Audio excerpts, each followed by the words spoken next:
अम्मी, मुझे एक बात समझ नहीं आती।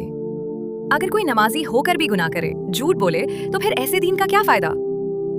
बेटा, यही तो हमारी सबसे बड़ी गलतफहमी है। हम किसी दीनदार शख्स को गुनाह करते देखकर फौरन कह देते हैं, ये नमाजी होकर भी ऐसा कर रहा है। हालांकि इसका मतलब ये नहीं कि दीन गलत है, बल्कि इस शख्स के पास इल्म तो है मगर हिदायत नहीं। इल्म और हिदायत में क्या फर्क है अम्मी? बहुत बड़ा फर्क है बेटा। इल्म ऐसे है जैसे समंदर में एक कश्ती वाले को हर चीज का पता हो, लहरें, तूफान, हवा का रुख।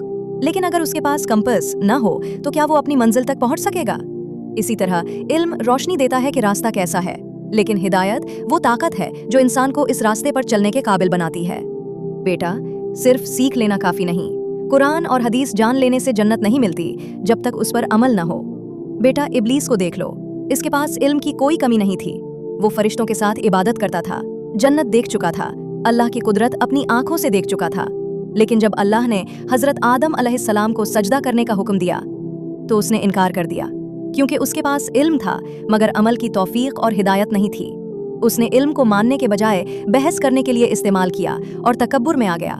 बेटा, हमें हमेशा अल्लाह से हिदायत मांगनी चाहिए। इसीलिए हम हर नमाज में पढ़ते हैं, इहदिनस सिरातल मुस्तकीम। ए अल्लाह, हमें सीधा रास्ता दिखा और उस पर चलने की तौफीक दे। अम्मी, आप समझ आया।